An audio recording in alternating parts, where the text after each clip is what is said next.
Hello everyone, welcome back to my channel. ये question जो है नीट या फिर जेई मेंस में पूछा जा सकता है, वैसे ही बेस्ड क्वेश्चन है। ठीक है, आइए क्वेश्चन को सॉल्व करते हैं। कहता है कि वाई डी से setup a parallel light beam containing two wavelength 4000 angstrom and 500 angstrom is allowed to incident at an angle 30 degree on diaphragm consisting if you having two narrow slits at separation 2 mm as shown in the figure। मतलब क्या, पहली बात तो यहाँ पे ध्यान देना कि दो पैरेलल लाइट बीम इधर से आ रहा है और मतलब एक स्लिट पे जा रहा है, मतलब स्लिट S1 पे जा रहा है और एक स्लिट S2 पे जा रहा है।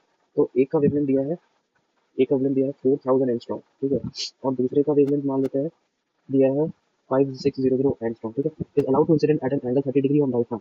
मतलब कि 30 डिग्री ऑन डायफ्राम में समझना है, देखो बताता हूँ। 30 डिग्री ऑन डायफ्राम मतलब ये होगा कि मान लो ये आपका apparatus है, ठीक है। तो यहाँ से एक सोर्स ऑफ लाइट ऐसा, एक रे ऑफ लाइट है ऐसे, इधर से आया ऐसे, ठीक है।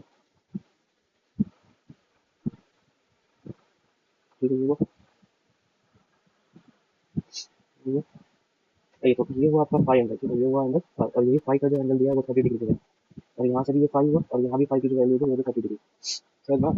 तो अगर इसके बीच का परपेंडिकुलर डिस्टेंस ड्रॉ करेंगे तो ये हुआ परपेंडिकुलर डिस्टेंस, और हमसे पूछा कि एक्स्ट्रा पाथ डिफरेंस क्या है, तो यही हो जाएगा एक्स्ट्रा पाथ डिफरेंस, मतलब डेल्टा एक्स। लेकिन ये पाथ डिफरेंस कब है, ये तुम्हारा हम बोल रहे हैं before the slit, before the slit का चीज है। अब देखते हैं आगे, मतलब स्लिट के आगे क्या हो रहा है।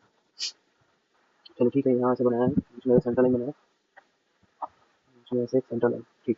अब देखो, और आगे पढ़ते क्वेश्चन क्या था कि हमने बना लिया कि दो नैरो स्लिट है, सेपरेशन भी जो है मतलब कि स्मॉल डी की वैल्यू, मतलब कि दोनों स्लिट की जो बीच की वैल्यू है, दोनों स्लिट की जो बीच का डिस्टेंस है उसका वैल्यू है 2m, ठीक है।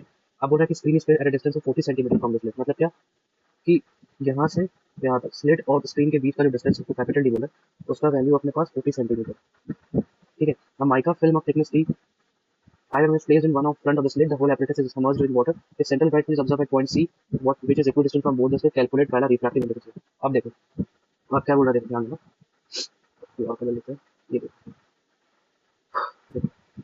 यहाँ पे आ गया स्लिट, स्लिट नहीं, इसको बोल रहे हैं थिन फिल्म, या फिर इसको बोल सकते हो तुम